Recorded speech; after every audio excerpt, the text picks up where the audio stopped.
ரசூல் ஸல்லல்லாஹு அலைஹி வஸல்லம் அவர்கள் இடத்திலே ஒரு நபித்தோழர் வருகிறார்.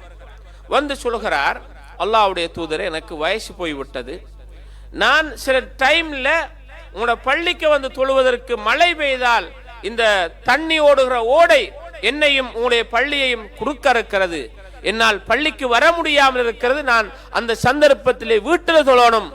அவங்கள்ட்ட ஒரு முன்மாதிரி இருந்தது, வீட்டில் தொழுறதா இருந்தா ரசூல் ஸல்லல்லாஹு அலைஹி வஸல்லம் ஒரு இடத்தை தயார் பண்ணி அவர்கிட்ட வந்து தொழுது காட்டுவார்கள்.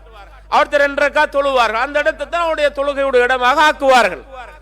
இந்த அடிப்படையில் நபியோடத்திலே வந்து கேட்டபோது நபி அவர்கள் சொன்னார்கள், நான் இன்ஷா அல்லாஹ் நாளை வருவேன் என்று சொல்லுகிறார்கள். அபூபக்கர் ரலியல்லாஹு அன்ஹு அழைத்துக் கொண்டு அடுத்த நாள் ஒரு லொஹருக்கு முன்னால் உள்ள ஒரு டைம்ல அவர் வீட்டுக்கு போகிறார்கள். வீட்டுக்கு போய் தொழுது விட்டு ஒரு இடத்தை தயார் செய்து தொழுது விட்டு நபி அவர்கள் எழும்புகிற போது அவருக்கு ஏதாவது தயார் செய்து வைத்திருந்ததை குடித்து விட்டு செல்லுமாறு சொன்னதற்காக நபி அவர்கள் உட்காருகிறார்கள். நபி அவர்கள் அந்த பகுதிக்கு வந்ததை கேள்விப்பட்டு பக்கத்து வீட்டுக்காராக்கள், அடுத்த வீட்டுக்காராக்கள், எல்லாரும் வந்துட்டாங்க. வந்த டைம்ல நபி ஸல்லல்லாஹு அலைஹி வஸல்லம் கேட்கிறார்கள், ஐன மாலிக் இப்னு துக்ஷும், மாலிக் எங்க காணல, அவர் இந்த ஏரியாவில் உள்ள ஆள் தானே, எல்லாரும் வந்திருக்கீங்க, அவரை காணலையே என்று கேட்ட உடனே பக்கத்தில் இருந்த ஒரு ஆள் சொல்கிறார், அல்லாஹ்வுடைய தூதரே, அவரை தர்றீங்களா நீங்க, அவரை கேட்கணுமா, அவர் ஒரு முனாஃபிக்.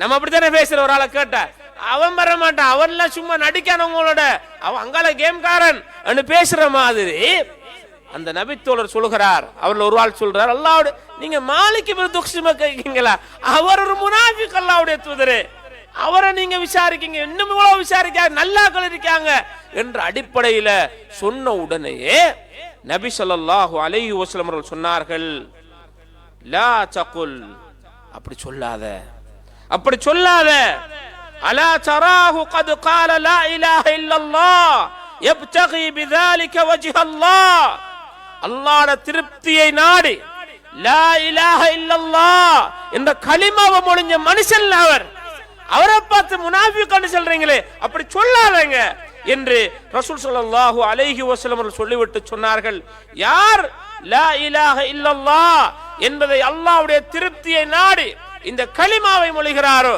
அல்லாஹ் அவனுக்கு நரகத்தை ஹராமாக்கிட்டான், அவரை பார்த்து முனாஃபிக்ன்றீங்களே என்று நபி ஸல்லல்லாஹு அலைஹி வஸல்லம் கண்டித்த வரலாற்று செய்திகளை புகாரி, முஸ்லிம் போன்ற கிரந்தங்களிலே பார்க்கக்கூடியதாக இருக்கிறது என்றால், கண்ணியமிக்க சகோதரர்களே, நம்ம இன்னும் ஒரு ஆள் குறை பேசக்குள்ள கேட்டுக்கிட்டு அதற்கு நம்ம உரம் கொடுத்து தகவல் கொடுத்து அவரை உற்சாகப்படுத்துவதாக இல்லாமல் அவரை நிறுத்தணும். அவர் அப்படி பேசாதங்க, அவர் அப்படி நீங்க பேசுறது பிழை என்று சொல்ற ஒரு நிலை வந்தால் அதோட முடிஞ்சுது. இல்லண்டா நான் அவரை பேசுவேன், அவர் என்ன பேசுவார், நீங்க என்ன பேசுவீங்க, நான் உங்களை பேசுவேன். எப்பயும் ஒரு மூமின் எப்படி இருக்கணும்டா, என்னை பத்தி யாராவது குறை பேசுறது எனக்கு விருப்பம் இல்லைண்டா உங்களுக்கும் நான் குறை பேசுறது விருப்பம் இல்லாம தான் இருக்கு. நீங்க என்ன பத்தி பேசுறது எனக்கு விருப்பம் இல்லைண்டா உங்களுக்கு நான் உங்களை பத்தி குறை பேச நீங்க விரும்புவீங்களா, விரும்ப மாட்டீங்க. இதுதான் இஸ்லாம். நபி அவர்கள் சொல்லுகிறார்கள், லா யுமினு அஹதுக்கும் ஹத்தா யுஹிப்ப லி அஹீஹி மா யுஹிப்பு லி நஃப்ஸி, தனக்கு எதனை விரும்புகிறானோ அதனை தன் சகோதரனுக்கும் விரும்புகிறவரை பரிபூர்ண மூமினாக ஆக மாட்டான். பரிபூர்ண மூமினாகணும்டா நீங்க உங்களுக்கு நான் எதனை விரும்புகிறோம் அதை எனக்கு விரும்புவேன்.